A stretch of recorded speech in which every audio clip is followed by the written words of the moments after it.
Uhum.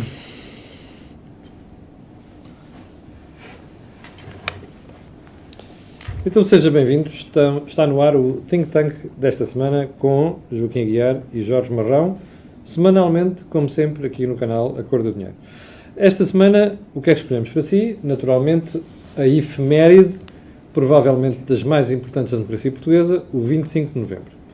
Eu vou começar pelo Joaquim Aguiar, porque Joaquim Aguiar tem uma teoria que é: só houve 25 de novembro porque houve 11 de março. E só houve 11 de março porque houve descolonização. Antes de irmos à semana que passou e à atualidade, vamos então recordar aquilo que se passou a 25 de novembro. Joaquim Aguiar. O que se passa em 25 de novembro é uma correção de rota. Mas é preciso perceber porque é que a rota tinha desviado. Ora, a rota desvia com o 11 de março. Convém não esquecer que, como em todos os anos no calendário, antes de março há fevereiro.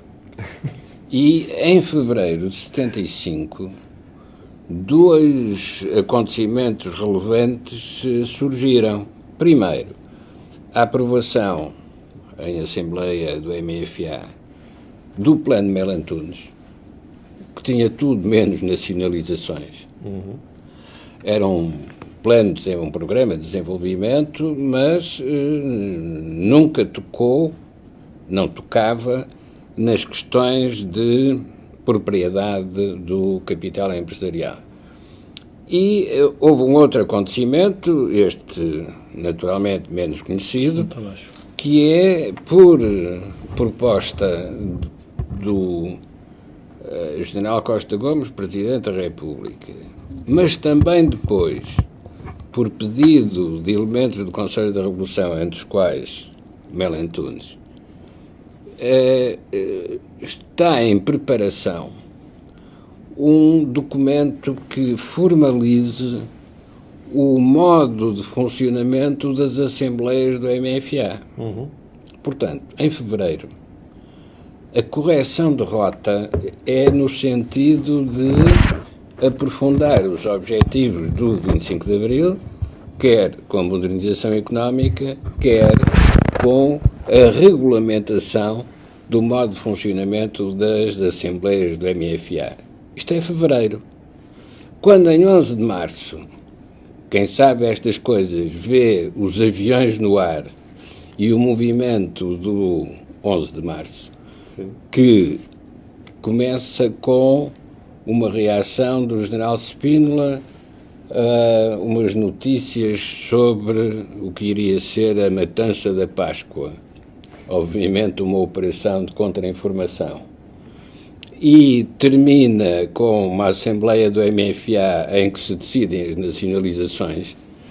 Quem conjuga estes dois sinais informativos verifica que alguma coisa de extraordinário aconteceu entre fevereiro e março. Joaquim, deixa-me só pedir ao Jorge para testar aqui no telefone dele, está tudo bem com o som. Está facto, bem. Mas experimenta porque... Está bom. Bom, meus amigos, eu estou aqui a ouvir dizer que o som não está bom, não pode ser, como ouviram agora pelo telefone do Jorge Marrão, está tudo bem com o som. Está no máximo ali, está ligado, portanto não há mesmo problema com o som. Pode estar a acontecer em alguns telefones. Agora, eu só gostava de lembrar uma coisa.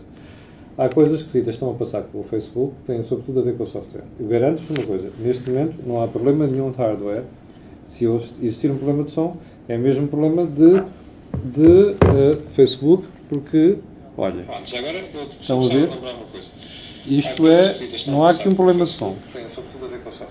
Bom, Joaquim, continuemos. Bom, também não houve problema de som no 11 de março, porque o que aí se encontra ilustrado é um dos princípios gerais da ação política, que é a verdade da mentira.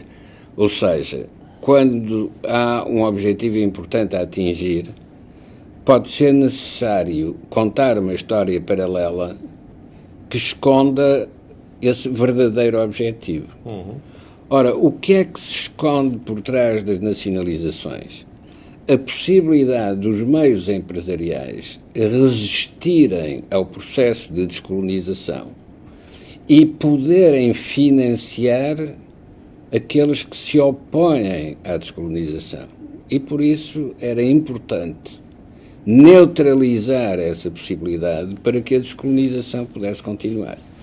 O que, retrospectivamente... Joaquim, deixa-me fazer uma pergunta. O Joaquim acha que foi essa a verdadeira motivação das nacionalizações? Eu acho que esta acho que esta é a verdade que se esconde na mentira. Isto é, okay. A mentira que é contada é: havia, desde o 28 de setembro do ano anterior até amanhã, do 11 de março, um movimento direitista orientado pelo general Spínola, que punha em risco a intencionalidade democrática do 25 de Abril. Já agora só uma coisa para as pessoas perceberem. Porquê é que acha que o general Spínola fez marcha atrás desde o momento do 25 de Abril até à altura em que ocorre o 11 de março? O marcha atrás, o que é marcha atrás? Resistiu... Sim. Bom, precisamos de perceber... Estão a ouvir? O som está perfeito. Desculpe. Precisamos de perceber o que era o problema da descolonização nessa época. Se é verdade que o problema da descolonização bloqueou o regime porque não sabia como negociar, sim, saturou os militares porque não viam horizonte de saída de uma guerra interminável, mas criou um outro problema. Como é que Portugal mantém o seu ritmo de desenvolvimento e como é que as colónias, quando se tornassem países independentes, se poderiam modernizar ao mesmo ritmo a que se vinham modernizando nas últimas décadas. Quando hoje olhamos para esse período, o que verificamos é que Portugal teve muitas dificuldades para reencontrar um modelo de desenvolvimento, mas as ex-colónias, hoje países independentes, nunca mais voltaram a ter o ritmo de modernização que tinham tido antes como colónias. Portanto, e tão grave quanto isso, Joaquim, Portugal legitimou o aparecimento de governos que eram governos de partido único. Em Angola, com a MPLA, e em Moçambique, com a Frelimo. O que dificultou o aparecimento da democracia. Mas tudo isso acontece porque Portugal abdicou de desenvolver um processo negocial e quando o quis fazer já não podia porque já não tinha forças militares no terreno que sustentassem essa negociação. Portanto, o que acontece nesse período de 74 a 75 é uma confusão de narrativas em que a narrativa histórica entra em confronto com a narrativa conjuntural e toda a gente se escondeu atrás de outros valores, como, por exemplo, a democratização e a independência das colónias. Claro que esses valores existiam, mas era preciso acautelar os recursos necessários para sustentar esses projetos. Esse era o problema do general Spínola. O que o general Spínola via como presidente, ainda que por nomeação, da Junta de Salvação Nacional, o que ele via é que essas condições infraestruturais não correspondiam aos objetivos superestruturais e ideológicos que estavam a ser apresentados. O 11 de março, nesse sentido, é um momento de decisão, porque ao decidir as nacionalizações, de facto, os processos seguiram a sua evolução natural. 25 de novembro é uma correção de trajetória, não no sentido de voltar ao plano Melantunes de fevereiro de 75, ou no sentido de resolver as consequências das nacionalizações, sobre o que o 25 de novembro não se pronuncia, mas sim uma correção de rota em termos da democracia pluralista. E por isso é que, a seguir ao 25 de novembro, vêm os pactos MFA-partidos, isto é, a negociação e a regulamentação do que é que iria ser o processo constituinte seguinte. Claro que a Assembleia da República, que foi eleita em 25 de abril de 1975, foi decisiva para o que vem a ser o 25 de novembro. E é decisiva porque passa a ser uma base de legitimidade perfeitamente definida e identificada, ainda por cima com uma grande participação do eleitorado, e, portanto, isso justifica para os militares democratas a sua intervenção e anula a vontade de militares não democratas que propunham a aliança MFA-partidos, povo MFA. E, portanto... Jorge, já vamos voltar a essa parte, e depois tem aqui mais questões para colocar. Jorge. Eu talvez trouxesse o 25 de novembro para a atualidade, porque o Joaquim sempre tendo sido um ator, tendo participado em algumas das... Participei eu como aos outros, certo, não é? mas participou ativamente. Só e, portanto, fiquei a saber algumas coisas. Pronto, era um agente infiltrado, se quisermos, do think tank, na altura. Não, eu vou trabalhar para o Almirante Pinheiro Azevedo, Primeiro-Ministro, como adjunto económico, no dia 2 de dezembro de 75. Portanto, é uma consequência do 25 de novembro, porque todo o gabinete do Primeiro-Ministro, Almirante Pinheiro de Azevedo, foi substituído. E quando eu vou substituir o anterior adjunto económico, uma das coisas que precisei foi do arquivo do meu antecessor, e a resposta que obtive foi: ele destruiu o arquivo todo. E, portanto, eu fiquei completamente... Rosário Dias, primeiro-tenente Rosário Dias. Eu fiquei completamente livre, não tinha nenhum constrangimento, podia avançar como se não tivesse existido passado, porque do ponto de vista da memória institucional tinha desaparecido. Não havia nada. Não é? Pronto, aqui temos aqui um agente infiltrado do think tank, historicamente, retroativamente, o Joaquim estava lá infiltrado e teve a oportunidade de contar a história. Eu estou a fazer a leitura agora, passado estes anos, o que é que está a passar hoje na sociedade portuguesa para que o Presidente da República e o General Ramalhianes decidam dizer que não se devem comemorar datas fraturantes. E é um assunto que deve nos levar a pensar porque é que a necessidade de voltarmos ao tema de uma certa paz, se quisermos, política e ideológica. Na altura havia aquela famosa canção Paz, Pão e Habitação. No fundo era do Sérgio Godinho. Paz, Pão, Amor, Saúde e habitação. Portanto, que eram os valores de Abril. E os valores de Abril incluíam já a liberdade. Incluíam a liberdade que estava a ser posta em causa no sentido de quando é que afinal se marcavam eleições livres, democráticas, para se eleger um governo. Porque nós estávamos a ser dirigidos pelo Conselho da Revolução. Ora, realmente é nesse período de março de 75 a novembro de 75 que se dá o confronto ideológico sério entre, se quisermos, duas maneiras de olhar para o mundo. Uma maneira muito mais soviética e a maneira não soviética, se assim quisermos. Era o nosso muro de Berlim. Tínhamos o muro de Berlim e, portanto, nós tínhamos que saber de que lado é que ficávamos do muro. E quer através de Ramalhianes, quer através de Spínola, quer através de Mário Soares, nós ficámos do lado certo do muro. E Jaime Neves. Mas nós ficámos do lado certo do muro. Ora, hoje o problema dos partidos, que estão hoje a composição da Assembleia da República, e é importante perceber isso, é que temos de nos lembrar, afinal, hoje, quem é que está do lado de que muro. Hoje já não há muro soviético. Não há muro de Berlim, portanto, não há o bloco, se quisermos, o bloco dos países de leste. Mas nos partidos portugueses... Este muro ainda existe. Este muro ainda existe.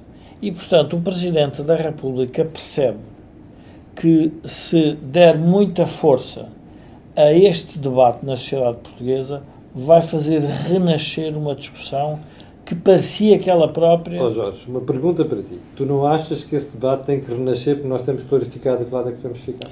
O debate tem que renascer à esquerda e à direita de forma completamente diferente. E por isso é que o próprio Presidente da República percebe que esse não é o caminho.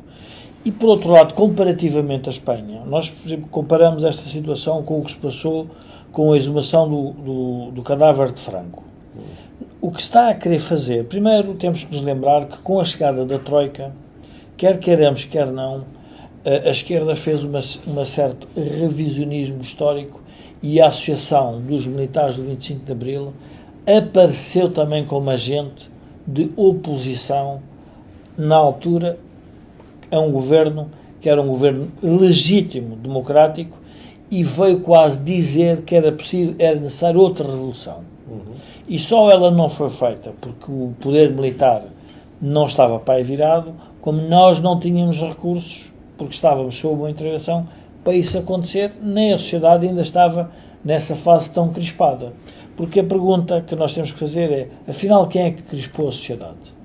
E temos que ir ao pecado original. O pecado original foram dois que crisparam a sociedade. O primeiro pecado foi as nacionalizações, em que destruiu o tecido económico, que eu recordo-me na altura que a grande discussão era que nós éramos pobres porque o país estava organizado através de grandes grupos económicos, omitindo-se à sociedade que foram esses grupos económicos que fizeram a abertura e que fizeram a moderação dos anos 60 e, portanto, fez a destruição dos grupos económicos, e omitimos agora que foi a dívida pública que voltou a criar um problema. Exatamente.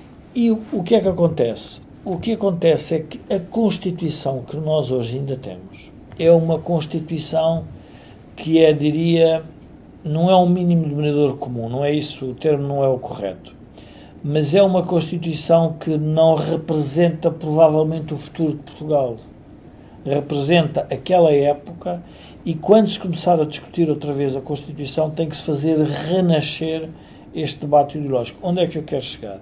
Este debate hoje tem que ser feito, mas é preciso perceber que o Presidente da República não o quer fazer propositadamente porque sabe que a sociedade hoje já ela está fraturada. Oh Jorge, mas já passaram 45 anos. Não, mas é que a fratura de hoje é a fratura que está dentro do...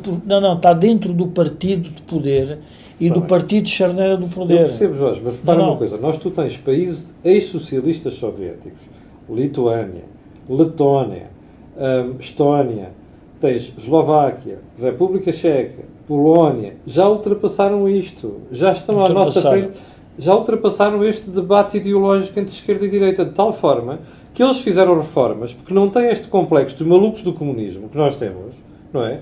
Já fizeram reformas, já passaram à nossa frente. Quanto tempo tem que passar para nós fazermos isto, para clarificarmos o que é que nós queremos da vida? Mas é que o 25 de novembro é um equilíbrio, e o Joaquim poderá explicar melhor, é um equilíbrio que a sociedade fez naquela época para resolver o problema da democracia. Oh Jorge, mas naquela época, 75 não é agora. Não, mas nós só fizemos, mas é importante perceber que os atores daquela época ainda hoje estão no poder. A nova geração tem outro tipo de problemas para resolver. Pois é, deixa-me perguntar ao Joaquim. Desculpa. Mas deixa-me só terminar só um raciocínio aqui num aspecto, que é, aquela geração tinha um problema que era a democracia explicava a existência da liberdade política. Mas não se tinha discutido o modelo económico. E o modelo económico que apareceu foram as nacionalizações com a destruição do tecido produtivo e de capital português, que ainda hoje estamos a pagar por isso. E o Presidente da República... Estás a repetir, Jorge. Não, certo.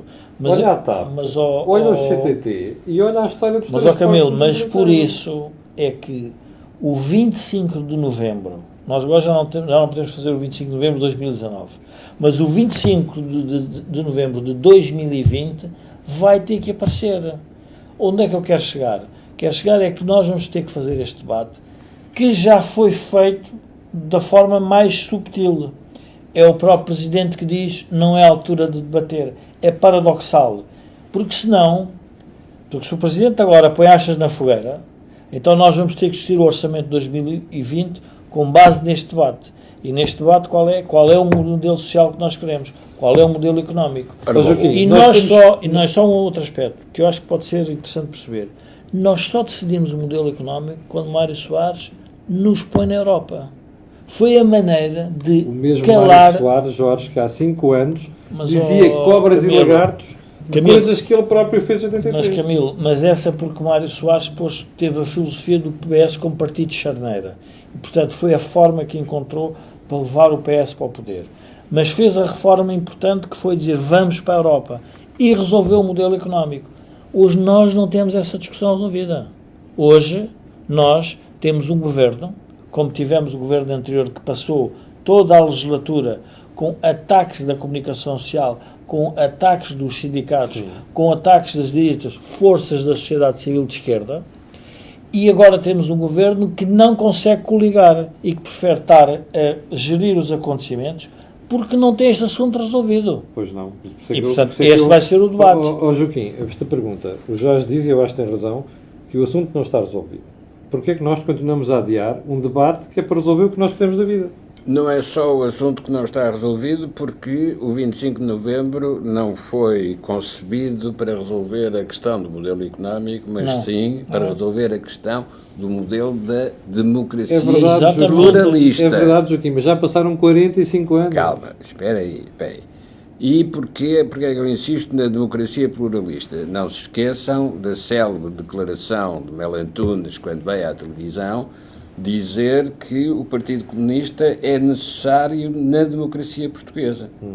Porque era uma democracia pluralista. Muito bem, diga-me uma coisa, se tivesse ganho o outro lado, o Partido Comunista e o Vasco Gonçalves, isso é o que é que eles diriam da direita? É uma questão que não nos interessa discutir porque não ganhou. Perdeu. Bom, Aliás, perdeu seriamente, porque era a chamada, portanto, que pela maneira como estava montada a comunicação entre 11 de março e 75, parece que o país iria entregar-se de mão beijada ao Partido Comunista. Não foi isso que aconteceu. Ora bom, mas agora o que é que me interessa sublinhar? Não vale a pena voltar a discutir o 25 de novembro de 75 nesta perspectiva do modelo económico. Isso eu percebo. Porque, entretanto, o mundo mudou radicalmente. Mas nós insistimos em não mudar. Nós estamos a assistir agora ao fim da Aliança Atlântica, porque aquele que era o seu principal promotor, e o garante em última instância, mudou de ideias. Pura e simplesmente quer desistir. Sim. Ora bom, estamos numa questão que é radicalmente distinta da questão do Muro de Berlim ou do confronto entre o Bloco Ocidental e o Bloco Soviético. Joaquim, isso é verdade, mas há aqui uns heróicos resistentes gauleses, à la Asterix, que acham que o mundo não mudou. De tal maneira que neste momento discutem nacionalizações. Podem resistir o que quiserem, mas isso não altera a força dos factos, que é o debate que está hoje em causa é o debate sobre os modelos económicos. É o debate sobre o protecionismo nacionalista ou o globalismo competitivo. Ora, esse debate é absolutamente vital para a Europa, porque não tem forças armadas, não é porque não tem equipamento, é porque não tem soldados, nem vai ter, porque a demografia europeia dá toda a razão às profecias muçulmanas de que não era preciso fazer nada porque os europeus iam-se derrotar a eles próprios. E, de facto, quer por efeito de envelhecimento, que vai derrotar os orçamentos, quer por efeito de falta de natalidade, que vai derrotar os exércitos e as forças armadas, a Europa tem um problema vital de sobrevivência. Se, simultaneamente, perde a Aliança Atlântica e não há nenhum poder alternativo com quem se possa aliar, a Europa, de facto, passa a ser um teatro de operações. E iremos ter não apenas a invasão dos imigrantes, mas a operação... Mas isto não resolve o problema, nem dúvida. Sabe porquê? Mas qual é? Eu não compreendo porque é que queres discutir. E o Jorge estão a dizer assim. A força dos factos vai contrapor-se e afirmar-se face a estes que acham que ainda estão nos anos 70. Ok? Não é verdade. Espera aí, não é verdade. E não é verdade por isto. Porque aqui, ao contrário de outros países da Europa que já fizeram este debate e já estão noutra fase, nós ainda estamos com gente...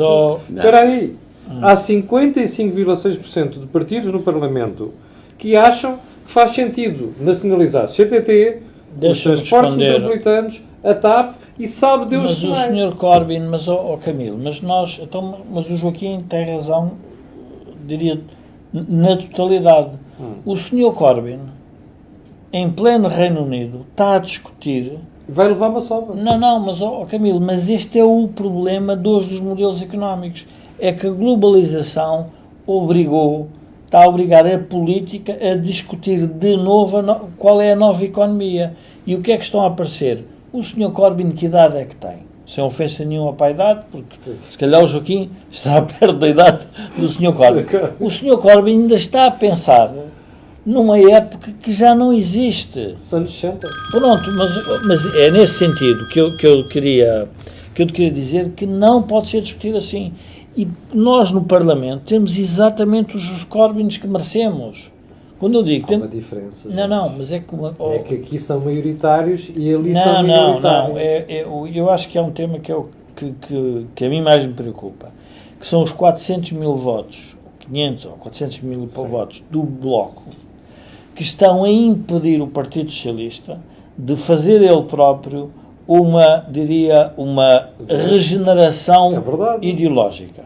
E isso é que é perigoso para a democracia portuguesa, para a ideia pluralista, porque não há problema nenhuma em ter... Porque repara uma coisa, nós tivemos o professor Cavaco Silva a governar Portugal com esta Constituição e não foi por causa da Constituição que nós não governámos e não crescemos. Mas agora, o que se mudou no mundo é de tal ordem significativo que temos que nos perguntar, primeiro, se temos modelo económico e se temos Constituição que suporta este modelo económico. Não temos. Não há dirigente político que conseguisse fazer este debate. Tentou-se fazer via uma intervenção externa, correu mal. Exatamente. Mas então como é que se faz o debate quando as próprias lideranças estão ancoradas em modelos do passado? Mas nós hoje temos... Eu fiquei fascinado que o Sr. Obama veio alertar os candidatos democratas para não irem tanto à esquerda. Quer dizer, veio dizer à senhora Elizabeth Warren e ao Bernie Sanders, vocês percebam o que é que estão a fazer. Isso é socialismo. Isso é socialismo. Não sejam revolucionários. Ora, o que é que está a acontecer? A discussão do modelo económico está a criar revolucionários. Mas o que é que criou em Portugal? Criou 2 novos partidos, não, criou 3 novos partidos na Assembleia. E isso está a alterar. Fixou o eleitorado do Bloco, que não cresceu, fixou o eleitorado do PS, fixou o eleitorado do PSD e fez nascer novos partidos. Qual é o próximo Parlamento? O próximo Parlamento vai ser objetivamente diferente se os partidos tradicionais não quiserem eles próprios fazer a regeneração. Quem perdeu mais? O CDS. Por razões de não ter tido posicionamento, no fundo, mais em consonância com o que estava a passar. Mas, vou voltar a um tema que já tinha referido, que é a verdade da mentira. É uma expressão muito preferida, muito do seu grado. A política é muitas vezes construída com mentiras. Sim. Mas essas mentiras... Vejam o Trump. O Trump tem tantas mentiras que já parece Sócrates, que cada novo tema que aparece, ele tem de mentir novamente, mas depois esquece das mentiras anteriores. Exatamente. E, portanto, no caso da Ucrânia, afinal, todas as datas confirmam que ele fez mesmo uma operação de chantagem. Ele próprio já se tinha esquecido. Bom, agora, portanto, por trás da mentira política, nós encontramos a verdade que a mentira quer esconder. O que é que aconteceu com a intervenção em 2011 de entidades externas perante uma situação de descontrole de dívida e de orçamento? Corrigiu-se. Só que não é possível interpretar porque é que o problema apareceu e porque é que a solução se encontrou. Porque os que criaram o problema não podem dizer que afinal a solução existia para que o problema não tivesse acontecido. E como não podem dizer isso, são os agnósticos padres. Têm que dizer o catecismo da religião, mas são os que não acreditam naquilo que estão a dizer. Joaquim, e a quem é que a política entregou a solução do problema? À justiça. Um problema que se teve... Ao Tribunal Constitucional. Não, entregou-se à justiça na questão do caso do engenheiro Sócrates. Em vez de se ter discutido as políticas públicas que geraram a dívida, nós entregámos o caso à justiça. Então é muito estranho, num país do século XXI, nós tivemos um primeiro-ministro durante um longo período que não teve acusação, está agora no processo, e a política não se ter dedicado a debater o que é que foi a origem das políticas públicas daquele primeiro-ministro, que é legítimo e que não tem problema nenhum. A própria, diria, o centro-direita, entregou isto à justiça. Ora, isto criou um problema à sociedade, que é, não se pode falar, porque afinal nós estamos a falar não de um tema político, mas de um tema criminal. Não. O tema criminal terá que ser entregue à justiça. Não é estranho a política não se ter entendido sobre o que fazer na justiça para rapidamente nós podermos julgar quem tenha que ser julgado? Dá jeito já. Camilo, não é só... É verdade a mentira. Camilo, não é só dar jeito. É que ela foi desenhada... nós temos que pensar o seguinte: os juízes e o Ministério Público atuam de acordo com a lei. A lei emana da Assembleia da República. Sim. E, portanto, de acordo com a Constituição. Então nós não podemos começar a atribuir, por dar cá aquela palha, também a responsabilidade só à Justiça. É verdade que a Justiça deveria, se calhar, ter tido outros comportamentos. Mas nós temos que, temos que nos centrar no debate da política como ela é. Não podemos estar constantemente, porque se nós pomos o país todo em tribunal, porque o problema é assim, mas como é que se resolvem os problemas políticos? Não é... Bom, há uma maneira que é através da guerra, que ninguém a quer, mas também não resolve os problemas políticos em tribunal. Os problemas políticos em tribunal são resolvidos com eleições e com decisões. E, portanto, esta omissão que é feita é uma omissão de uma sociedade que se vê impedida de debater este assunto. Mas deixem-me voltar ao exemplo americano. O que é a técnica do populismo conservador, quer na Hungria do Orbán, quer na América do Trump? É colocar no Tribunal Superior, no Supremo Tribunal, os seus próprios agentes, para que a justiça seja distorcida por razões políticas. Nada disto é escrito, nada disto é utilizado nos discursos de propaganda política, mas entra nas decisões. Quando se chega ao momento de decisão, os tais juízes do Tribunal Supremo dão razão a um dos lados e não ao outro. Ora, isto revela... houve os tribunais de Moscou no tempo do Stalin, no tempo do Mao Tse-tung houve a Revolução Cultural. São maneiras de escapar ao debate político. Mais uma vez, é uma mentira que é contada para esconder a verdade. Só que a verdade é a realidade efetiva das coisas, é a força dos factos. Ela vai aparecer. E vai aparecer de que modo? Se é em tribunal, é por falta de compatibilidade entre os vários capítulos dessa história. E de repente é possível mostrar em tribunal que uma coisa não joga com a outra. Mas em termos políticos, o que é preciso é um programa para o futuro. Porque se não se tiver esse programa para o futuro, se não se tiver essa orientação da coletividade... Mas aqui indica-me só quem é que vai fazer esse programa para o futuro, sabendo-se que nós temos um Parlamento fraturado, como já estava a dizer. Camilo, mas o Parlamento está fraturado. Vamos lá, nós temos, vamos lá ver, no think tank nós temos que fazer aqui um exercício que não é um exercício fácil de fazer, que é interpretar, vamos lá ver, a comunicação social, no fundo ela é dirigida, no bom sentido, por um conjunto de acontecimentos e é sobre esses acontecimentos que são feitas as notícias. Mas nós temos a responsabilidade de denunciar porque é que esses acontecimentos aparecem agora. Porque é que o Presidente da República e o General Ramalhianes, sabendo o que sabem, vêm dizer não se deve comemorar datas que podem ser fraturantes. Paulo, Marcelo tem uma resposta. Ele não quer chatice com a esquerda, quer ser reeleito com 90% dos votos. Não. Ele sabe, é mais fundo do que isso. É muito mais fundo. Ele percebe... Da profundidade. Percebe que se avançar nesse processo e se ele quiser vir a ser candidato, vai fraturar ainda mais a sociedade. Então? Pronto, mas a pergunta é, e com que resultado prático? Isto faz-me lembrar aqueles casais que estão mal toda a vida e não querem discutir o futuro do seu casamento. Eu recordo.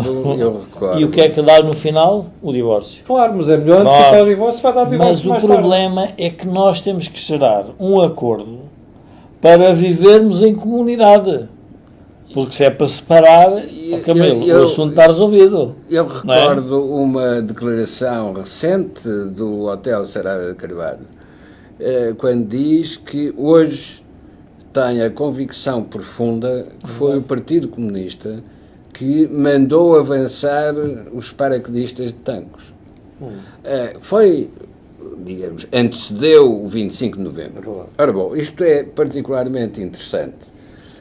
Como se poderia falar dos marinheiros do Alfeite que estavam para sair e não saíram. É particularmente interessante porque se quisermos vir a discutir isso, vamos ter que analisar o que é que fez o Partido Comunista, o que é que fez o Partido Socialista, o que é que foram as armas distribuídas, também foi uma questão que na altura surgiu. Ora, isso não clarifica nada do que são os problemas atuais. Não, zero. Apenas esconde, levando-nos outra vez para o passado, apenas esconde aquilo que é preciso decidir hoje. E o que é preciso decidir hoje, o que é que fazemos... Joaquim, mas vamos lá ao que tem que se discutir hoje. E o que é que tem que se decidir hoje? Expliquem-me só, onde é que vocês veem no Parlamento atual, e já no anterior, vontade de discutir o que quer que seja. Não, no Parlamento nunca farei. Pois, então... Porque antes de estar no Parlamento tem que estar nas direções dos partidos, porque são as direções dos partidos que escolhem quem são as pessoas que estão nos Parlamentos. Sim. E, portanto, não tenhamos dúvida que não é... Ninguém está interessado, Joaquim. Não sabem. Ninguém está interessado a discutir. Não sabem. Mas a realidade dos factos vai obrigá-los a interessar. Eu já ouço isso há tanto tempo, Joaquim. Olha. Não, será sempre assim. Será sempre assim. Estou a ficar desiludido. Camilo, mas não estás de acordo que vão ter que nascer novas lideranças para a sociedade portuguesa? Eu estou de acordo, mas eu estou a dizer isto há 20 anos já e estou a ver os mesmos lá no Jorge, desculpa lá. Olha para o Partido Socialista, para o Partido Social Democrata, tira o CDS, que realmente tinha gente jovem. Olha para o PCP e diz-me lá onde é que há um jovem no meio daquela gente. Mas não é nisso. Não é ver. Nós vamos vamos fazer aqui uma retrospectiva histórica mais realista. Nós tivemos um período, com a entrada na Europa e com o consulado de Cavaco Silva, de fortes crescimentos. Sim. Pronto. Depois tivemos a entrada do euro, que nos deu a noção do efeito de riqueza ao país. E que o país todo, o Estado, as famílias e as empresas se endividaram com esse efeito. Sim. Mas não foi só aqui. Foi aqui, foi em Espanha, foi em Itália, foi na Grécia. Foram todos os países que não sabiam o que era estar numa moeda única, que era uma moeda de produtividade. E depois não quisemos mexer no tecido económico, porque era um tecido de debate sobre a produtividade. Sim. Porque tínhamos a moeda que nos favorecia isso. Pronto. Mas agora, como estávamos há pouco a discutir, o mundo mudou. Quando o engenheiro Sócrates... mas o engenheiro Sócrates, se eu me recordo, quando percebe a crise de 2008, disse assim, afinal o mundo mudou. Mas o que ele não conseguiu fazer foi mudar o partido dele, nem ele próprio. E, portanto, isso agravou ainda mais a Foi em situação. 2008, lembra? 2008. Em que ano é que estamos? Não, certo, mas passaram 11 anos. O PS mudou?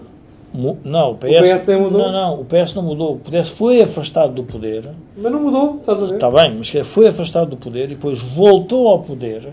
E faz os com mesmos disparados. Mas, mas não são os mesmos. Não são os mesmos. Porque o PS mudou porque soube aquilo que tinha acontecido. Não pode é dizer que sabe. Oh, Joaquim, voltamos portanto, ao mesmo. Como é que o Joaquim reforma uma sociedade? Está a mentir à sociedade.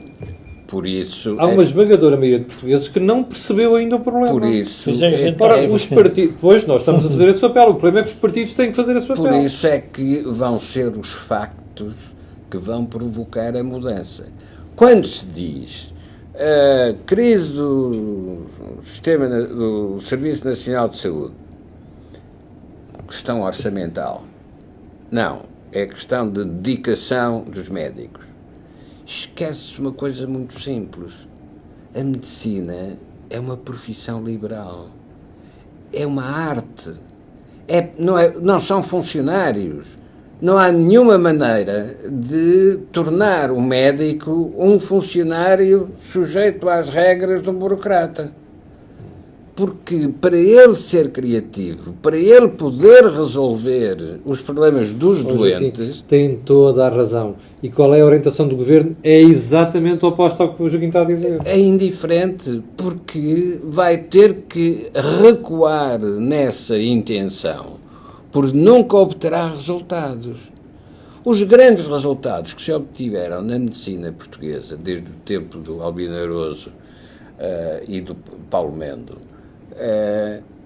foram quem executou o serviço homens de esquerda, verdade, mas respeitadores da liberdade do médico. É essa... Joaquim, ouça aquela descabelada. Não interessa. Que se titula o Ministério da Saúde e diga-me se houve ali alguma ideia decente no sentido que o senhor está a dizer. Camilo, mas o que é que nós, na final, estamos a discutir? Nós estamos a discutir como o mundo mudou e nós estamos parados. Não, nós estamos no final do dia, estamos a debater a falta de liderança política para a mudança. Sem dúvida. Porque o que tu estás à espera é que apareça um líder que antecipa a corrente do futuro. Mas esses líderes não têm as condições objetivas para o fazer. Porque a própria sociedade, vamos ver, é a sociedade que ancorou a roda deste regime. Mas já sabes qual é a diferença? Está bem. É que as sociedades mudam quando têm pessoas à altura, à sua frente, capazes de provocar a mudança. Mas é essa a diferença. Mas por isso é que eleição... Não, mas, Camilo, eu só vou dizer, temos que lembrar do seguinte, eleição, o Parlamento vai mudando. Para pior. Não, vai mudando. E as pessoas começam a ter começam a aparecer os chamados partidos de protesto. E os partidos de protesto são à esquerda e à direita. Mas os partidos de protesto hoje à direita já estão a incomodar a agenda política da esquerda. E a própria esquerda já também está a ficar, diria, coartada, porque percebe que já não pode debater da mesma forma. E por isso é que os partidos tradicionais começam a não ter capacidade de entrar para o eleitorado adentro. Porque não estão a resolver o problema das pessoas. E, portanto, aquilo que tu vais querer é que nós façamos a descoberta do líder do programa do futuro. Não sei como é que isso faz. Tenho aqui o David Lopes a dizer... Não, o Luís Silva a dizer que fez uma excelente interpretação do que é um médico. Eu não sei se o Luís Silva é médico, se não. E aqui o Modesto António diz assim, Camilo, não esqueçam o raiz do Celito. O Celito, presumo eu, seja o Presidente da República. O hotel mandou sair os paraquedistas de Tancos. Ainda está vivo quem comandava lá e recebeu a ordem dele. Confirmam como eu confirmei pessoalmente há 2 anos em Corteira com esse ex-major. Parece que vai no sentido daquilo que o Joaquim estava a dizer. Bom, mas atenção ao excesso de fixação em Portugal. Porque o que está a acontecer aqui também está a acontecer noutros países. Sim. Incluindo nos Estados Unidos. Sim, mas não está a acontecer naqueles que estão no nosso campeonato, Joaquim, que já passaram à nossa frente. O debate é o outro. Não é, eu não me preocupo muito com isso. Eles passaram à nossa frente na eficiência económica, mas estão ainda muito longe do ponto de vista da eficiência política, ou seja, continuam a ser estruturas de satisfação de interesses. Okay? Que país? Não estão Os preparados. antigos países do leste, que neste momento passaram à nossa frente. Não, em termos de taxa de crescimento. Em termos de PIB per capita, não. Não, desculpa, Jorge. A Eslováquia, República Checa e Lituânia já estão à nossa frente no PIB per capita. Está bem, mas... Está bem. Epá, nós estamos a ficar pobres com uma história de rã, que alguém mete numa panela com água fria, põe o lume brando, aquilo vai aquecendo devagar e o rã não sente. Ou seja, eu estou a empobrecer neste momento e eu não estou a sentir. Bem, relativamente. Claro, mas nós temos que dizer isto às pessoas. Não é evidente. Um dia acordas e dizes assim: epá, eu não consigo ir à Lituânia porque o nível de vida deles é o da Suíça. Não é? E o nosso é o da cara da Europa. É que a passagem do momento da água quente para a água a ferver é instantâneo. Quer dizer, demora muito tempo para lá chegar. Quando passa, A grande conclusão e já é que não há estamos na nada a panela. fazer. Isto é, não se pode voltar atrás. Agora, não esqueçamos que o grande período de crescimento da economia portuguesa foi no pós-guerra, justamente porque beneficiou de uma conjuntura externa muito favorável Porque se abriu a Portugal. economia, Joaquim. Agora. Porque se abriu a economia, que é uma coisa que estes rapazes que ali andam agora parece que se esqueceram. Não. Mas, como a própria Europa também vai ter de mudar, no sentido de, para derrotar os nacionalistas, vai ter que dinamizar os seus mercados. E vamos ter de encontrar, a senhora Merkel ontem no Parlamento alemão declarou a Europa não se consegue defender sem a NATO. Mas por isso mesmo Estão a acordar. é que quer a NATO, quer a defesa da Europa são hoje problemas novos. Não Joaquim, são os problemas mas, dos ó, 75. Mas, É verdade. mas é assim, mas Temos que encerrar, já estamos com sim, mas vamos só aqui. Nós olhando hoje para o mundo, vemos as sociedades fraturadas. Para além de estarem fraturadas politicamente, sobre concepções económicas, também estão fraturadas, se nós quisermos, sobre matérias que eu diria de tribo, de raça, de sexo, de género. E, portanto, nós podemos vir a introduzir no discurso da sociedade portuguesa, e que é o que a esquerda, eu diria a esquerda, extrema esquerda identitária, está a querer fazer, estes temas que vão tribalizar a sociedade. Mas nós já fomos tribos. A democracia é uma evolução institucional em que se resolvem os conflitos da maneira mais simples, através de eleições. Qual é o problema que temos hoje? O problema que temos hoje é que a comunicação e o status quo impedem que chegue novas mensagens e que se criem novas mensagens à sociedade. E não é por acaso que nós estamos a fazer o think tank num canal que não é tradicional. É verdade. Tem que haver uma razão. Tem a audiência que tem já agora. E que tem que haver uma razão. E não é por acaso que nós estamos a ver tudo fragmentado e o próprio Presidente da República diz assim: epá, mas nós vamos lá ver se não fragmentamos, não fraturamos mais isto, porque já temos no mundo suficiente. Já temos fraturas suficientes. Não, e temos que levar com o vento da fratura. E só isso que está a preocupar. Bom, chegamos ao final do programa de hoje, como viu, muito fraturante, aliás, não só no tema, fraturante, mas também nas divergências, o que é excelente. Queremos agradecer às 800 e poucas pessoas que estiveram em direto e também quero pedir a estas pessoas que coloquem um gosto e façam partilha nas redes sociais. Já sabe porquê? Porque aquilo que você ouve aqui, de facto, não ouve em mais lado nenhum. Quanto a nós, me and you, amanhã às 8 da manhã temos encontro marcado, como sempre, aliás, no programa matinal. Quanto a nós, aqui é o grupo, Joaquim Aguiar, Jorge Marrão e Moamem. Nós voltaremos a ver-nos na próxima semana em dia e hora a indicar. Muito obrigado, com licença e até amanhã às 8.